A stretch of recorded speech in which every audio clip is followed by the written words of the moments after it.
de estar acá un domingo más con ustedes y poder abrir la palabra de Dios y que podamos estudiarla juntos. Realmente, como equipo pastoral, después de terminar este hermoso libro de Romanos, nos quedamos con esta sensación de que teníamos que profundizar más, y por eso tomamos esta decisión de esta serie, solamente 3 semanas, una miniserie del ocaso, para ver qué más significa todo este entendimiento del Evangelio en nuestras vidas y cómo ponerlo en práctica.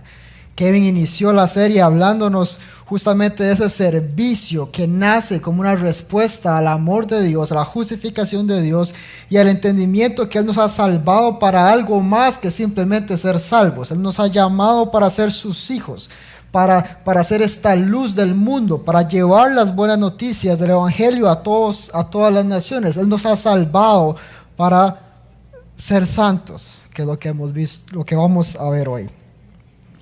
James también nos continuaba hablando de la honra, y esta honra realmente nos habla mucho de cómo debemos tratarnos los unos a los otros y cómo debemos traer siempre gloria al Padre.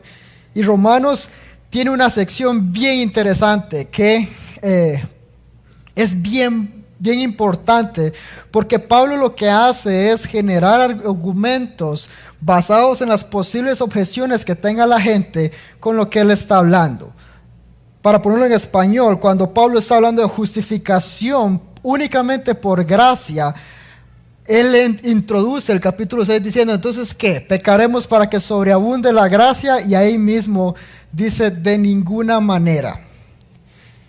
Después empieza a argumentar cómo la respuesta lógica a la justificación por gracia que hace Cristo en nuestras vidas es una vida nueva. Él nos dice, vivan en esta nueva vida y entreguen sus miembros a la justicia, y empieza a explicar durante los capítulos 6, 7 y 8 cómo entonces somos bienaventurados. Ya no hay condenación para los que estamos en Cristo, pero sin embargo nos habla cómo somos libres entonces de la esclavitud del pecado y cómo podemos vivir de una forma diferente.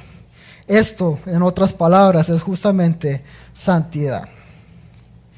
Pero tenemos un gran problema, y ese problema realmente es que no nos gusta el tema de la santidad. Muchas veces hemos pasado situaciones difíciles, a veces nos hemos encontrado con personas difíciles, y a veces cuando solo al escuchar esa palabra decimos, ay, qué madre, ya empezamos. Porque hemos tenido malas experiencias muchas veces, o porque simplemente disfrutamos mucho lo que estamos haciendo. Hay muchas razones por las que podemos estar en contra de alguna manera o luchar en nuestro corazón con cosas que debemos o no hacer.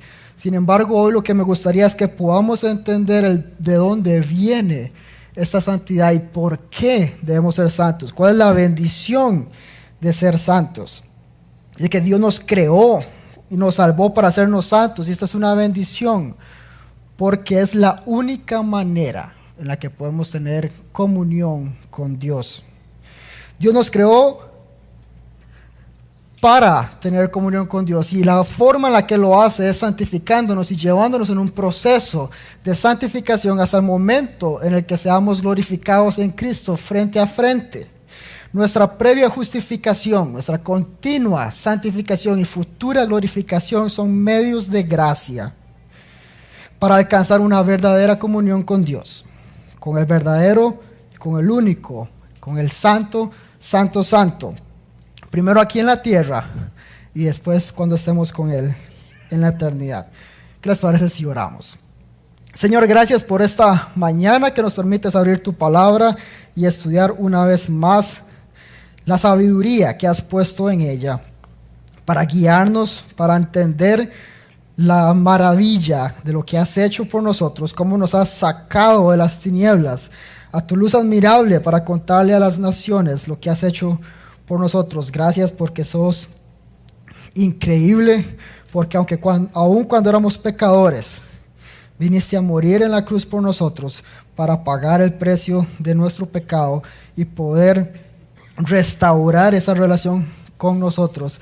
Gracias porque nos has llamado realmente a ser tus hijos adoptados, en donde podemos venir realmente con confianza ante el trono de la gracia y encontrar ayuda en el momento oportuno. Gracias. Permíteme ser un instrumento únicamente, Señor, y que nuestros corazones estén listos para entender y poner en práctica lo que traes hoy para nosotros. Amén.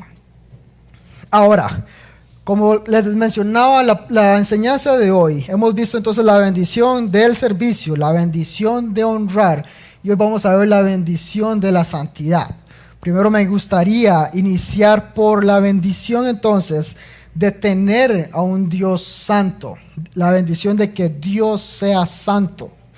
Y esto es bien importante porque si Él es santo, si yo entiendo que Él es santo, eso es lo que me permite a mí entonces ser santo, porque así es como Él nos ha llamado. ¿Qué significa entonces que Dios sea santo?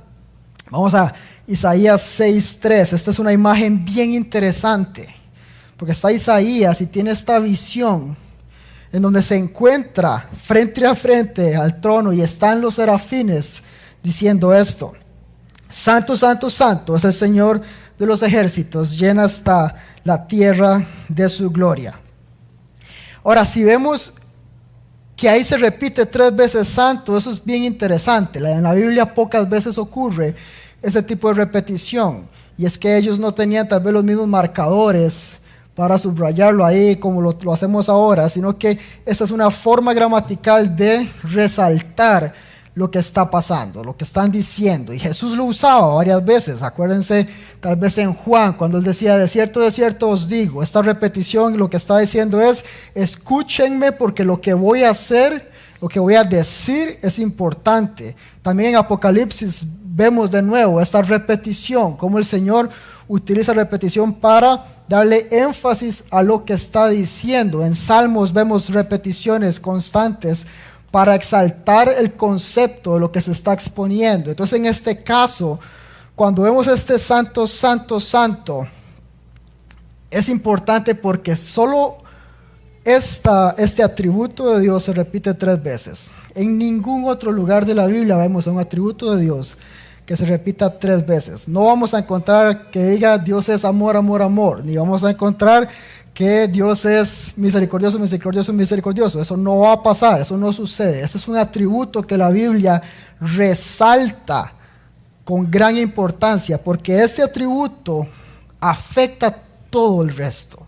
Afecta al ser completo de Dios. ¿Quién es Dios como tal? Es que Él es santo. Y esta palabra a veces se nos queda corta en nuestro lenguaje, y por eso es que la Biblia la resalta de esa forma.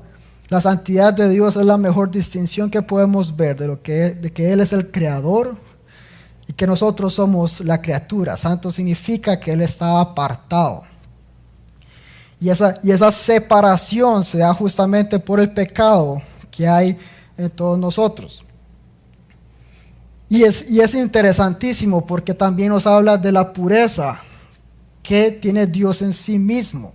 Y cómo esta santidad entonces afecta a todos los atributos. Es importante entenderlo, porque entonces vemos que Dios ama con santidad. ¿Qué significa que Dios ama con santidad? Que Él ama perfectamente. Entonces, el que Dios sea santo lo hace al mismo tiempo el ser más confiable del mundo. ¿Por qué? Porque si Dios es santo, Dios no puede pecar. Si Dios no puede pecar, Él no puede pecar contra nosotros.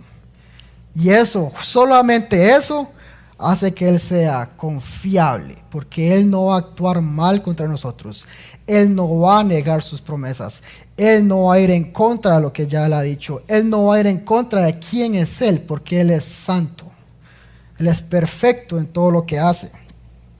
Y es tan santo que lo vemos en Levítico hablar muchísimo de justamente todos los rituales que tenía que hacer Israel para que pudieran acercarse a su presencia. Hay muchísimo lo que podríamos hablar de lo que significan todas las partes del ritual para que el sacerdote pueda llegar al lugar santísimo a ofrecer los sacrificios, y cómo él no podía entrar porque si entraba se moría de inmediato. Él le dice a Moisés. O sea, es importantísimo ver Cuando los hijos de Aarón ofrecen un sacrificio que es incorrecto, ponen un fuego que es incorrecto, o sea, inmediatamente el Señor los quema y les dice en Levítico 10, 4 al 3, esto es lo que dice el Señor: santo seré tratado por los que se acercan a mí, y en presencia de todo el pueblo seré honrado. Entonces la santidad de Dios la podemos ver mucho también. Hay una analogía que hace un pastor, que la santidad de Dios es como el sol. Porque si vemos el sistema solar, el sol es completamente único. Él es apartado del resto de astros. Él es quien sostiene gravitacionalmente el resto de los planetas. Su calor es el que permite la vida en la Tierra. Pero al mismo tiempo, si nos acercamos mucho al sol, el sol es peligroso. Si te acercas al sol vas a quedar fulminado. Y esa es la forma en la que podemos entender un poco esta santidad de Dios, que es tan poderosa que si no estamos puros y nos acercamos a Él, vamos a morir. No hay forma de que Dios y las tinieblas se mezclen. Él es santo, Él está por sobre todo. Él habita en lo alto, dice uno de los versículos que vamos a ver.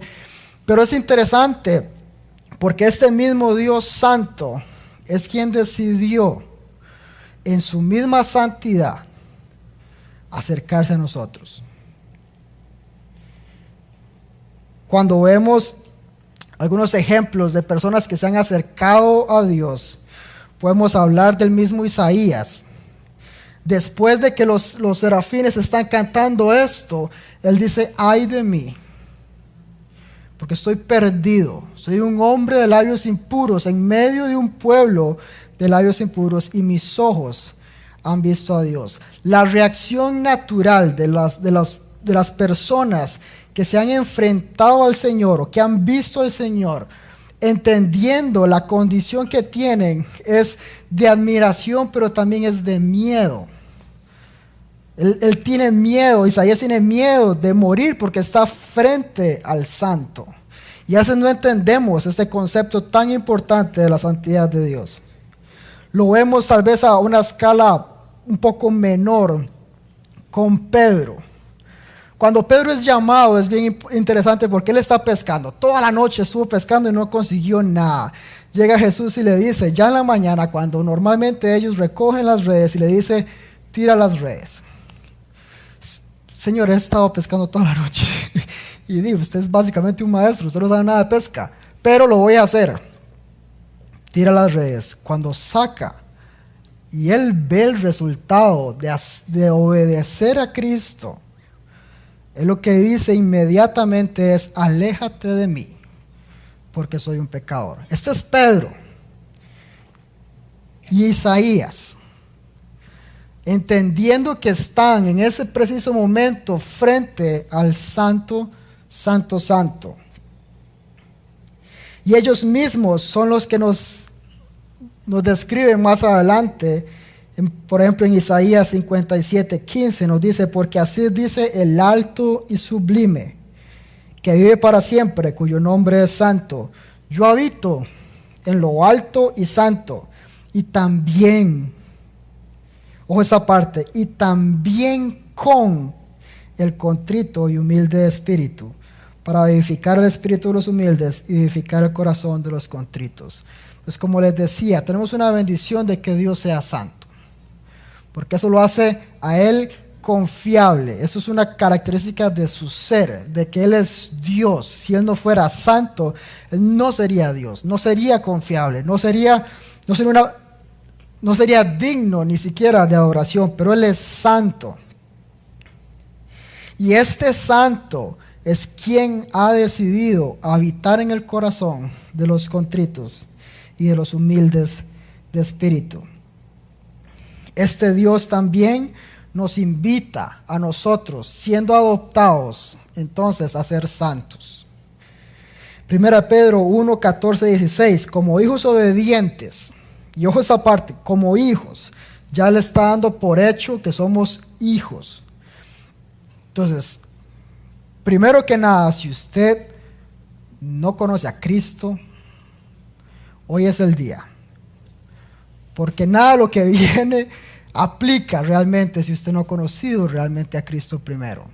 Nada, esta enseñanza de hoy de busca de santidad y de entender la santidad de Dios y nuestra santidad no es para aquellos que no han creído en Cristo Jesús. Esto viene después.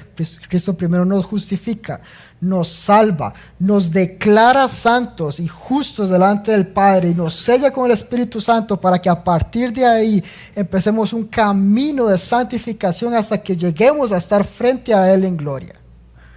Pero entonces, este llamado que hace un Dios santo lo vemos muy claro en ese pasaje de 1 Pedro 1, del 14 al 16. Como hijos obedientes, no se conformen a los deseos que antes tenían. Entonces hay un antes y un después de Cristo. Sean entonces santos como aquel que los llamó. Así también sean ustedes santos en toda su manera de vivir, porque escrito está: sean santos porque yo soy santo. Su santidad nos puede parecer intimidante. Su santidad nos puede parecer difícil de comprender. Pero es importantísimo que veamos en serio que la razón por la que podemos ser santos es porque Él lo es. Y porque Él nos ha llamado y nos ha invitado a ser santos como Él es santo.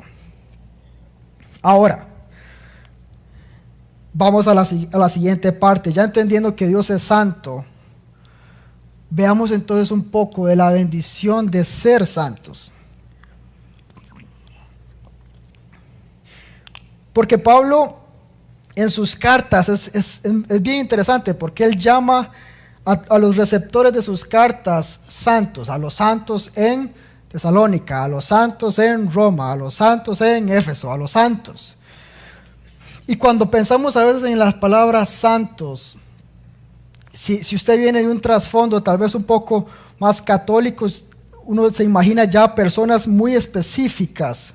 Incluso podríamos hablar, si somos más, si hemos crecido como evangélicos, en lo que llamamos los padres de la fe. Podemos hablar de, no sé, de un Martin Luther o alguien así que usted tiene una imagen de que este sí es santo, porque está puesto como en un pedestal, y es que este hizo esto, hizo a tal otra, y enseñó y llevó las misiones a India, hizo tal...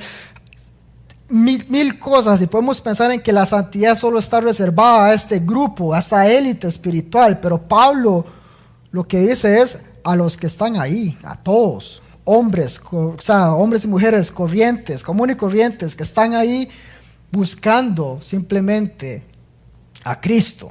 Y eso es lo que significa, no una persona que ya ha alcanzado un grado perfecto de pureza, sino una persona que por la misericordia de Cristo ha sido llamado a la pureza.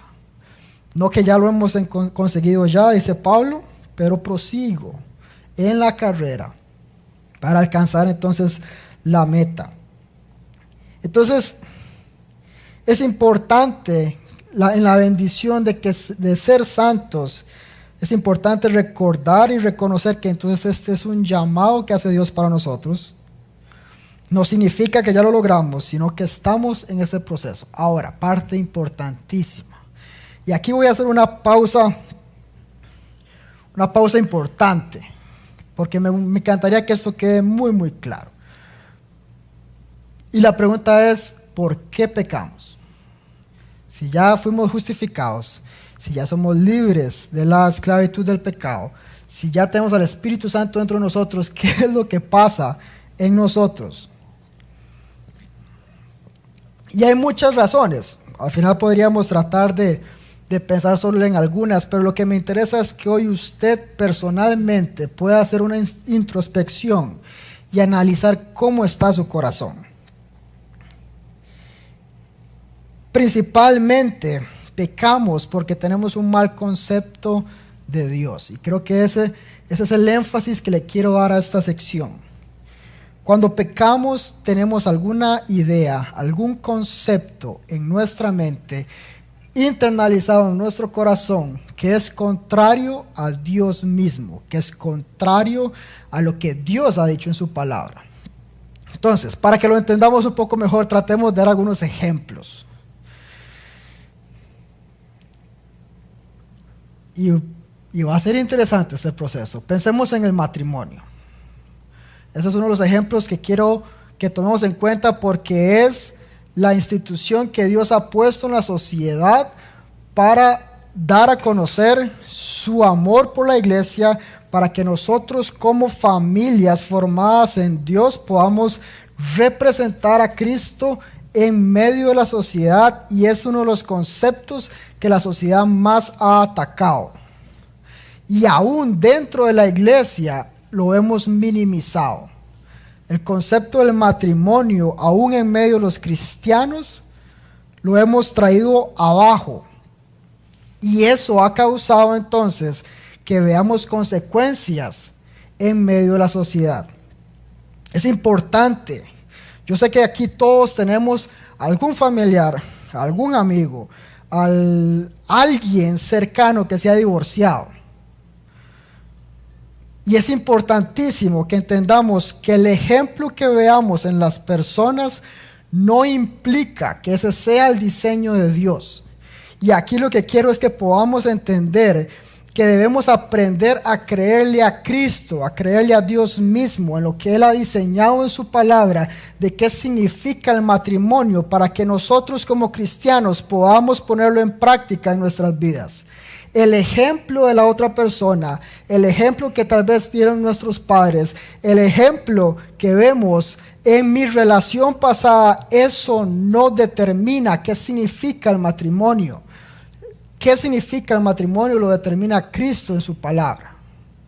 Y eso es demasiado importante, porque entonces cuando yo minimizo lo que el Señor ha dicho en su palabra, qué significa el matrimonio, yo veo el matrimonio como opcional.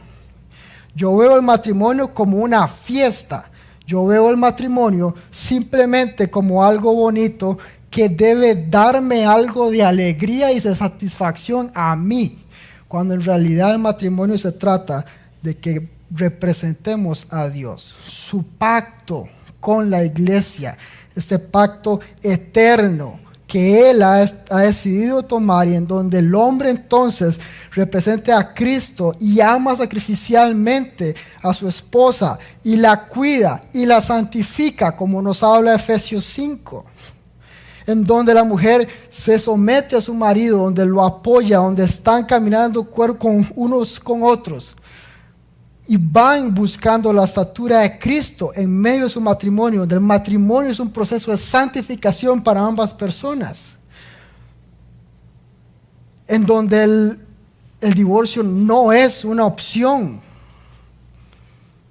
porque Cristo no abandonó a su iglesia. Cristo nunca dijo, no, es que esta ya me cansó, entonces ya la voy a dejar de lado. No, Él es fiel, y eso es lo que está representando cada uno de ustedes en el matrimonio, la fidelidad y la permanencia del pacto matrimonial. El matrimonio no se sostiene porque se amen, o porque sientan bonito, o porque disfruten en compañía. No, el matrimonio se sostiene porque usted delante de un Dios santo prometió estar con esa persona y amarla hasta el fin de su vida. Donde prometió ser fiel. Entonces usted es fiel, usted ama, usted se sostiene, usted perdona, porque usted lo prometió delante de Cristo. Y usted es fiel entendiendo que esa promesa usted la hizo delante de Dios, el santo, santo, santo. El que ha prometido a nosotros amarnos con un amor eterno. Ese amor es el que estamos representando y el que la sociedad debe ver en medio de nosotros como matrimonios cristianos. Ahora, hay algunos acá que tal vez no están casados. Y eso es importantísimo también, que entiendan este concepto ahora. Porque en medio de la soltería, la suficiencia del evangelio se vive, se ve presente. Ahí es donde usted tiene que creerle también al Señor.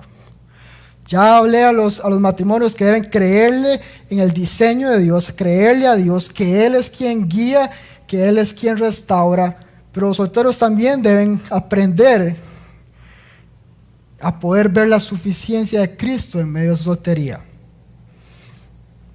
Si alguno está cohabitando, como dicen ahora, me encantaría hacer un llamado, y es en serio, créale a Dios, de que Él bendice cuando usted está en orden frente a Él.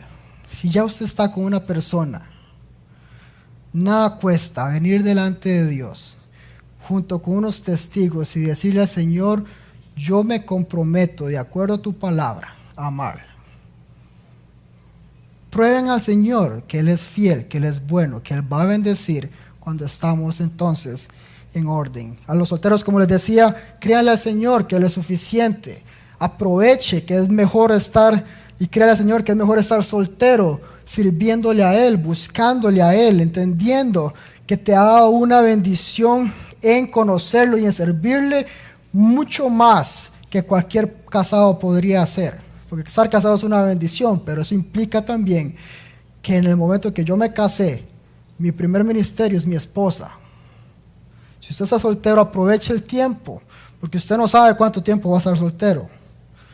Puede que pronto se case, puede que tal vez le queden varios años, pero aproveche hoy el tiempo y busque al Señor. Entonces lo que estamos viendo es, en medio de nuestro mal comportamiento hay ideas metidas en nuestro corazón que nos hacen comportarnos contrario a lo que dice la palabra del Señor. Usemos otro ejemplo, tal vez ejemplos más fáciles. Legalismo. El legalismo es simplemente creer que Dios es un Dios que está en lo alto viendo a ver quién se equivocó para juzgarlo. Es un mal concepto de la gracia. Es un mal entendimiento de quién es Dios y cómo Él ha venido a relacionarse con nosotros. Es también un mal concepto de creer que somos capaces de sostener la ley y de mantener la ley. Eso es completamente imposible. Sin embargo, cuando vemos a una persona legalista, lo que vemos en su corazón es justamente una idea incorrecta de Dios y de su santidad. De la misma forma con un liberal. Miguel menciona que cuando no entendemos la santidad, convertimos su libertad en libertinaje. No entendemos que Él es santo y que nos ha llamado a ser santos. Y de nuevo podemos repetir Romanos 6. Pecaremos para que sobreabunde la gracia de ninguna manera. El pretender hacer lo que me da la gana, porque me da la gana y porque ya Dios me salvó por gracia, es no entender el Evangelio. Es tener una idea de que a Dios no le importa el pecado. Y a Dios sí le importa el pecado. Dios se pagó todo el pecado en la cruz. Él fue severo en contra del pecado. Él mismo se hizo hombre y recibió la carga de nuestro pecado. Nuestro pecado no es cualquier cosa delante de Dios. Un Dios santo nunca va a permitir entonces que pecado esté en su presencia. Y aunque nuestro pecado no va a afectar nuestra unión con Cristo, hablando de personas que hemos sido ya redimidos en Él, nuestra comunión sí se ve afectada. Y debemos aprender a reconocer que Dios es santo y tener este concepto en alto para que nuestro comportamiento entonces vaya acorde con la santidad de Dios mismo. Podemos hablar del chisme. El chisme y cualquier pecado que vaya en contra de una persona está atentando en contra de la imagen de Dios en esa persona. Estás minimizando lo que Dios ha hecho y lo que Dios considera importante en esta persona. Podemos hablar del dinero, el robo y todo pecado que vaya en dirección al dinero significa que no estás creyendo que Dios es nuestro proveedor, que Él va a proveer para nuestras necesidades. Todo pecado, todas acciones en contra de la palabra de Dios significan que estamos poniendo entonces ideas incorrectas sobre Dios en nuestro corazón y las estamos creyendo. Incluso cuando hablamos de dinero, tal vez no hablamos de robar, porque yo creería que difícilmente alguien va a ir a meterse a asaltar un banco. Es muy poco probable entre los que estamos acá. Sin embargo, me gustaría pensar en, ¿utiliza usted el 100% de sus recursos para echárselos encima? En el sentido de que cuando yo agarro el 100% de mi salario, el 100% de mis ingresos, y hago lo que me da la gana con eso, buscando siempre mi comodidad y mi confort, significa que no estoy entendiendo que Dios es mi proveedor, y no solo eso, sino que Dios es dueño del 100% de mis recursos. Entonces ahí yo debo más bien entenderle al Señor y pedirle que me guíe en cuánto me debo dejar y cuánto debo dar, cuánto debe ir para su obra, porque si Él nos ha bendecido es para bendecir a otros. Y bueno, creo que ya está, esa parte queda clara. Mencioné solo algunas cosas, pero me encantaría que podamos hacer una revisión personal. ¿Cuál es ese pecado que está ahí, arraigado, tal vez escondido? ¿Y qué significa eso? ¿Qué es lo que habla sobre nuestro corazón, sobre las ideas que tenemos de Dios en nuestros corazones? A.W. Tozer tiene un libro muy bueno que se llama El conocimiento del Dios Santo, y dice: las ideas equivocadas sobre Dios no solo son la fuente de la que fluyen las aguas contaminadas de la idolatría, ellas mismas son idolátricas. Nociones pervertidas sobre Dios pronto pudren la religión en la que aparecen.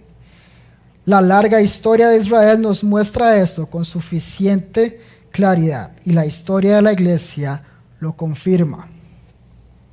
Es tan necesario para una iglesia tener un alto concepto de Dios que, cuando este concepto declina, la iglesia, con su adoración y su moral, declinan junto a él. El primer paso de este descenso lo toma una iglesia, cualquiera que ésta sea, cuando abandona su alto concepto de Dios. Y eso es verdad en cada uno de nosotros también. Cuando mi concepto de Dios se viene abajo, mi comportamiento se vuelve idolátrico. Me pongo yo en el centro, creando a un Dios a mi imagen y actuando según esa idea. Entonces, entendiendo realmente quién es Dios y su santidad, podemos responder realmente al llamado que Él hace. En 2 Timoteo 1:9 nos dice que Él nos ha salvado y nos ha llamado con un llamamiento santo, no según nuestras obras, sino según su propósito y según la gracia que nos fue dada en Cristo. 1 Tesalonicenses 4:7 dice: porque Dios no nos ha llamado a impureza, sino a santificación. Efesios 1:4: porque Dios nos escogió en Él antes de la fundación del mundo para que fuéramos santos y sin mancha delante de Él. Efesios 2:10: porque somos hechura suya, creados en Cristo Jesús para hacer buenas obras, las cuales Dios preparó de antemano para que anduviéramos en ellas. Y Salmos 5:12, nada más para completar esta parte, nos dice: porque tú, oh Señor, bendices al justo, como un escudo lo rodeas de favor. Este último es porque debemos reconocer que Él nos ha llamado, que Él es santo, que Él nos ha llamado y que Él bendice al que busca su presencia. Y esa parte es importantísima. Yo no busco la santidad simplemente por la bendición que pueda venir, y que hay bendición detrás de la santidad. Yo lo busco porque busco a Dios mismo y Él es santo. La mayor bendición de que seamos santos es una verdadera comunión con Dios. Y el tercero, ya para ir cerrando, es la bendición de una iglesia santa. En Efesios 5, del 25 al 27 dice: maridos, amen a sus mujeres, así como Cristo amó a la iglesia y se dio él mismo por ella, para santificarla, habiéndola purificado por el lavamiento del agua con la palabra, a fin de presentársela a sí mismo como una iglesia en toda su gloria, sin que tenga mancha ni arruga ni cosa semejante, sino que fuera santa e inmaculada. Este versículo es demasiado chiva porque se usa mucho en el concepto o en el estudio de lo que significa el matrimonio, y porque es totalmente aplicable. Lo que dice es a los maridos, de una vez, amen a sus mujeres. Y lo dice porque Cristo amó hacia la iglesia, pero yo quiero que lo veamos justamente en lo que Cristo está haciendo por su iglesia. Cristo es el más interesado en que su iglesia sea santa. Y eso es lo más importante. Él vino y murió para que su iglesia sea santa. Él la justificó y dejó a su Espíritu Santo para que en medio de ella, entonces, para que esté en medio de ella y nos empodere para ir a la santificación. La bendición de una iglesia santa es que podemos estar acá, justamente estudiando su palabra. La bendición de una iglesia santa es que podemos estar acá llevándonos unos a los otros las cargas. La vida cristiana no está hecha para estar solo. Definitivamente eso es imposible. El concepto que Dios nos expone en Génesis de que no es bueno que el hombre esté solo, no se trata únicamente de un concepto de matrimonio. Se trata de que no hay ninguna persona en la faz de la tierra que pueda sobrellevar la vida solo. Es imposible. Y por eso es que la iglesia es tan importante. Realmente no debemos dejar de congregarnos. Lo dice el autor de Hebreos, como algunos tienen por costumbre, sino que conforme vemos el día acercarse, debemos ir cada vez más. Porque acá es donde se expone la verdad de la palabra de Dios, la luz que expone nuestros corazones, que expone nuestro comportamiento, que expone lo que hay en nosotros, y donde podemos buscar ayuda también para que Dios, a través del hermano que está a tu lado, pueda llevarte de nuevo al redil. La santificación en gran parte se lleva a cabo en medio de la iglesia. No por nada dice la Biblia que el hombre se afila con el hombre, como el hierro con el hierro. El estar acá, el lidiar unos con otros, el poder crecer juntos, el ver que otros tal vez sean más fuertes que yo en esta área y poder buscar ayuda, es lo que me permite que juntos vayamos en una carrera hacia la estatura de Cristo.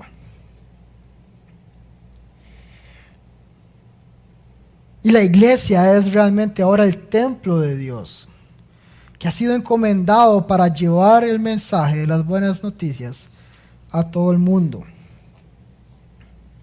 En la visión de Isaías, que leía un poquito al inicio, dice que uno de los serafines, cuando él está en ese proceso de miedo y donde dice: ay de mí, porque mis ojos han visto al Rey, dice que un serafín agarra un carbón encendido y lo pone en sus labios y le dice, voy a leerlo para no batear tanto.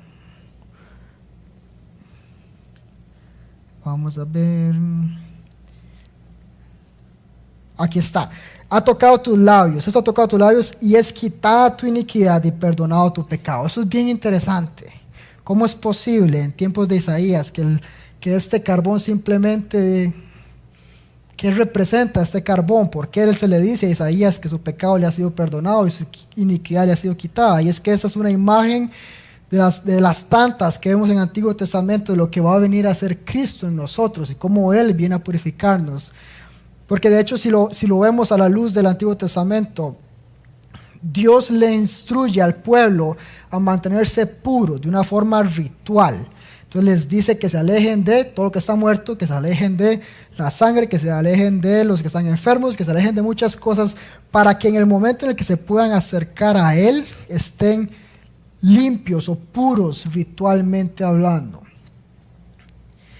Si una persona que había sido santificada llega en contacto con algo impuro, inmediatamente su impureza o la impureza de este objeto le es transferida. Y eso es bien interesante porque en este momento es la primera vez que lo vemos al contrario. Una persona impura es tocada por un objeto puro y la santidad de este objeto le es transferida a la persona. Y es que eso es lo que vino a hacer Cristo. Por eso este carbón es una imagen de Cristo en el Antiguo Testamento. Lo que vemos es luego a Cristo viniendo a la tierra y habitar en medio de enfermos, habitar en medio de pecadores, y que su santidad más bien les sea transferida a ellos. ¿Y qué dice después? En el Antiguo Testamento, la iglesia, en el templo, mejor dicho, en el lugar santísimo estaba la presencia de Dios. Ahora esa presencia está en cada uno de ustedes y en mí. Nosotros ahora somos el templo del Dios viviente, del Santo, Santo, Santo, y su santidad está en nosotros y es nuestra tarea llevarla a todo el mundo, que otros puedan aprender y ver las maravillas de este Dios santo que nos ha santificado y nos ha llamado entonces a ser parte de su reino.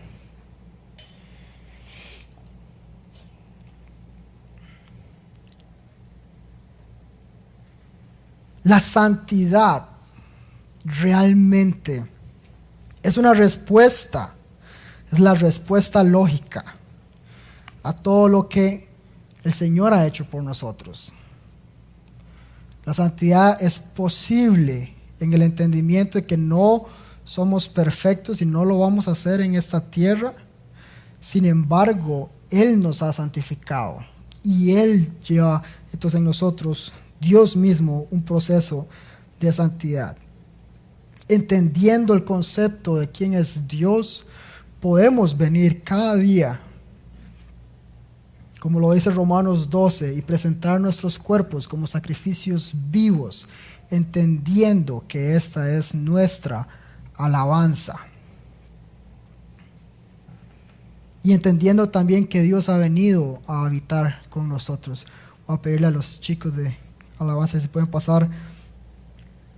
De nuevo leemos Isaías 57, 15. Dice: porque así dice el alto y sublime que vive para siempre, cuyo nombre es santo.